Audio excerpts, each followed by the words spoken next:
Oui, l'AG d'aujourd'hui, c'est en quelque sorte un sitting.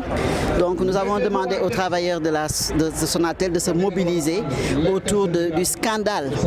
On l'appelle nous un scandale du siècle parce qu'aujourd'hui l'ARTP veut faire un forcing, envisage de bloquer nos comptes pour récupérer une somme indue de 17 milliards. C'est ça qui nous mobilise aujourd'hui. On ne l'acceptera pas. On ne l'acceptera pas, c'est pourquoi aujourd'hui nous avons fait ce sitting pour éclairer les travailleurs, pour qu'ils comprennent aujourd'hui l'enjeu. Parce qu'aujourd'hui, l'ARTP a fait des mesures, donc nous avions, si vous vous rappelez bien, eu un cahier de charge, eu une nouvelle licence en 2016 qui nous avait coûté 100 milliards. Et sur cette licence, on nous avait fixé des objectifs sur la 2G, sur la 3G et sur la 4G. Dans le rapport de l'ARTP, tous ces objectifs-là ont été atteints et même dépassés.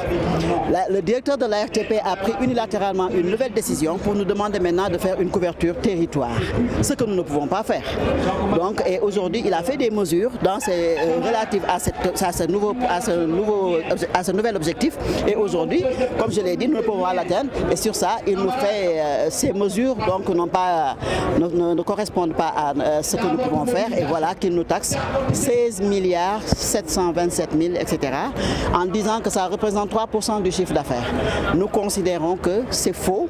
Les 16 milliards ne correspondent pas à 3% de notre chiffre d'affaires, c'est moins. Donc nous sommes scandalisés qu'une autorité de régulation puisse faire du faux. Et donc c'est ce que nous dénonçons. Et vraiment nous sommes vraiment inquiets qu'une autorité de régulation ait ce comportement. Et autre chose, on a l'habitude, ce n'est pas la première fois qu'on nous sanctionne.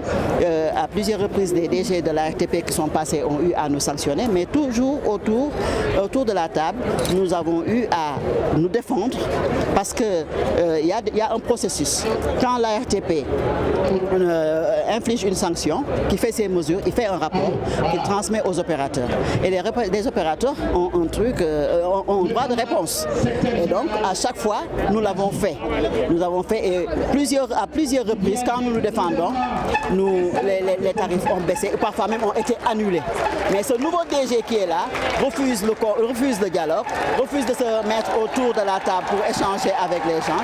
Et voilà qu'il n'y a pas de débat, il n'y a pas de concertation autour de cette affaire. Donc nous sommes là et donc c'est des lettres qu'il envoie et c'est des messages auxquels nous répondons.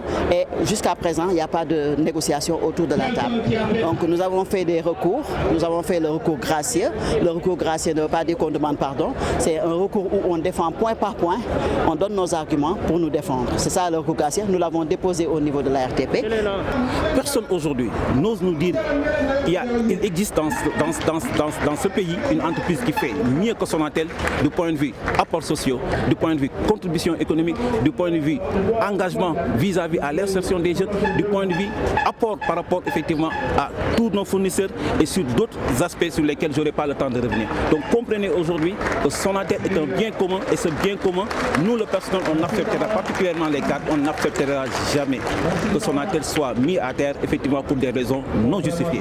En conséquence, je prends témoin de l'opinion publique pour le dire que nous respectons la RTP, nous respectons effectivement ces cadres avec qui nous avons des relations extrêmement cordiales. Nous les invitons à un débat national public où effectivement chacun aura la possibilité de dévoiler le contenu de son message et au sortir on est convaincu qu'aujourd'hui on a tous les arguments techniques et on sera extrêmement objectif pour démontrer que l'enjeu aujourd'hui c'est pas la sanction mais l'enjeu c'est comment renforcer la compétitivité de notre secteur. Là c'est une question quand même que je laisserai le soin à notre direction générale de répondre parce que jusqu'à présent la RTP ne nous a pas interpellés. Donc c'est une question effectivement qui sera dédiée et laissée à la libre appréciation de la direction générale. Est-ce que les objectifs ont été atteints?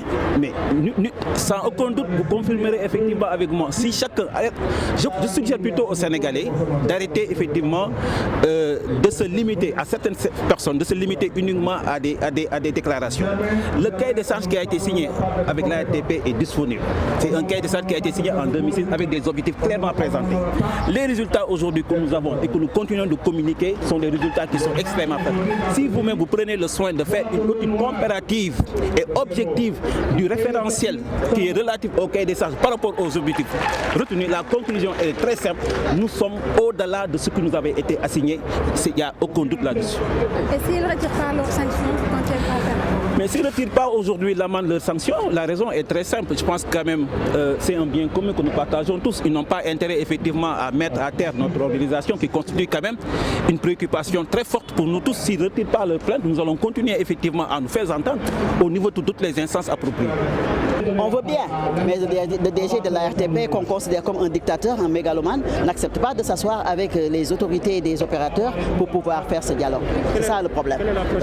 La prochaine étape, au sortir de cette AG, nous avons demandé aux travailleurs de nous rejoindre au niveau de la RTP parce que nous l'avons toujours fait, nous avons toujours manifesté au niveau de la RTP et à plusieurs reprises, on a été reçus et on a déclenché le dialogue.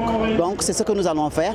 Nous allons faire des marches, nous avons déposé une autorisation de marche et nous avons aussi déposé une autorisation de sitting au niveau de la RTP. Nous attendons les réponses et nous allons faire nous allons sensibiliser la population pour qu'elle adhère à notre lutte.